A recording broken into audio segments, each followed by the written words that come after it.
Bwana Yesu asifiwe. Jioni ya leo naitwa Brother James ama Minister James, nimeokoka. Yesu ni Bwana. Jioni ya leo tukimalizia mwaka wa 2025. Ni mwaka imekuwa ni mwaka ya baraka, ni mwaka imekuwa Mungu akitulinda tu, mabaki yake tuna sababu ya kumshukuru.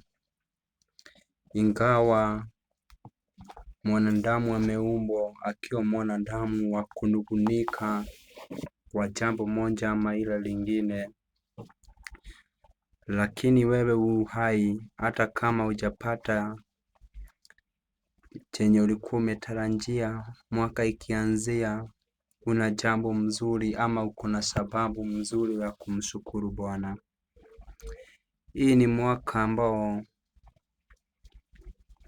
ilikuwa ni mwaka wa encounter with the God, na hakuna mwanadamu ana encounter with God ama kukutana na Mungu anakuanga wa kikawaida tena. Jioni ya leo unaweza kuwa hapa, wewe ni minister, pastor, na umekuwa ama wewe Mungu anakuandaa ili uingie katika huduma kulingana na mwito wake.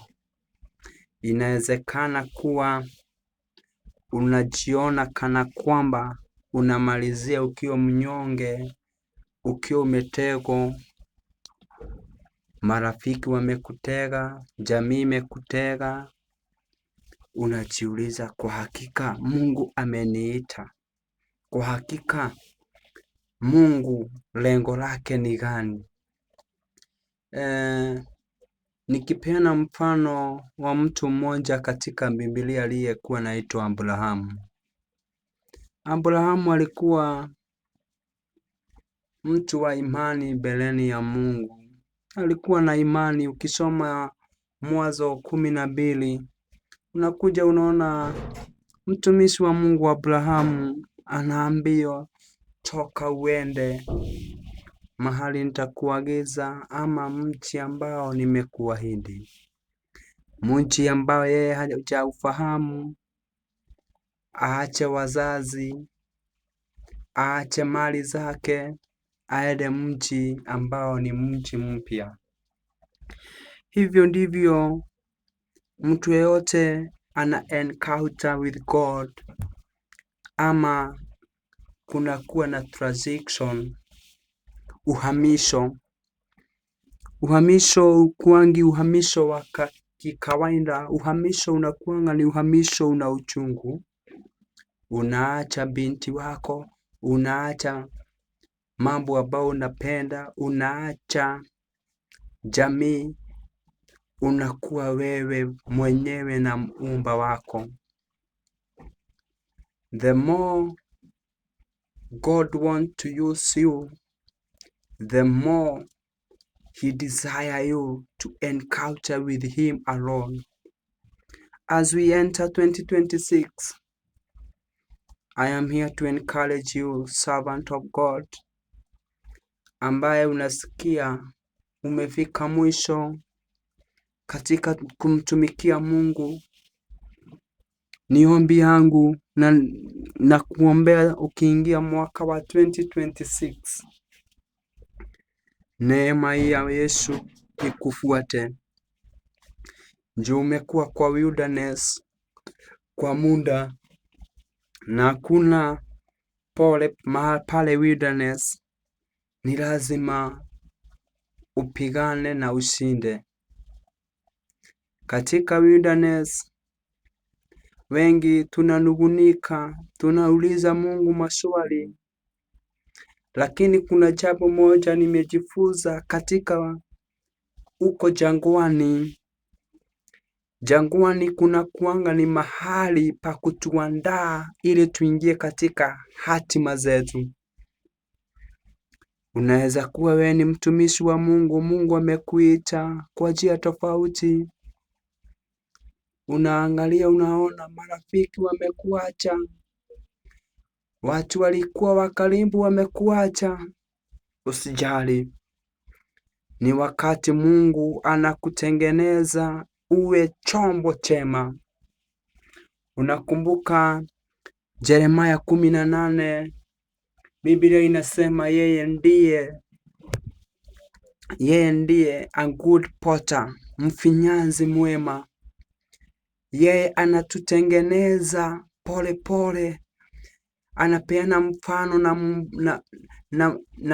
na muumbaji wa chungu, akitengeneza aone ijakaa kulingana na mapenzi yake, anaibomoa.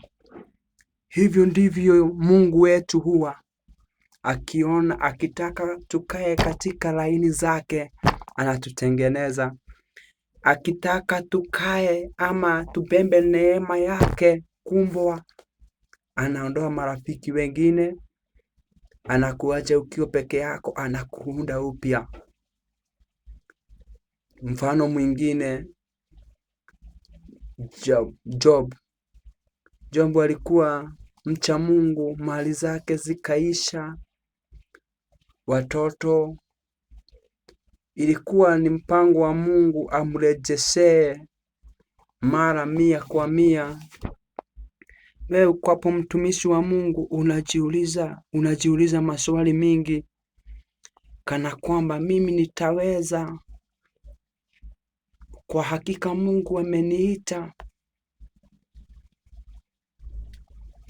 Our God is not the God of failure. He is the God who owns his battle. He never be defeated in his battle. Yako ni kuweka imani na umtazamie. Yako ni kukaa kando umwambie, nimefika ama nimeishio na nguvu, Mungu nipiganie tu. Haleluya. Kubali 2026 Mungu akutumie kulingana mapenzi yake, si kulingana mapenzi yako. Haleluya. 2026 itakuwa ni mwaka ambao watakaa ndani ya Yesu na watamaanisha kwa imani. Itakuwa ni mwaka, itakuwa kama jinsi wanafunzi wa Yesu waliteswa juu ya kumwamini Yesu. Lakini kuna furaha wakati utateswa kwa muda tu kiasi, lakini mwishowe utaweza kung'aa, you shine. That is what my God spoke me in November. That year 2026, it will be the year of the believer, be persecuted for the truth, but at the end they will shine. Receive that grace to shine for 2026.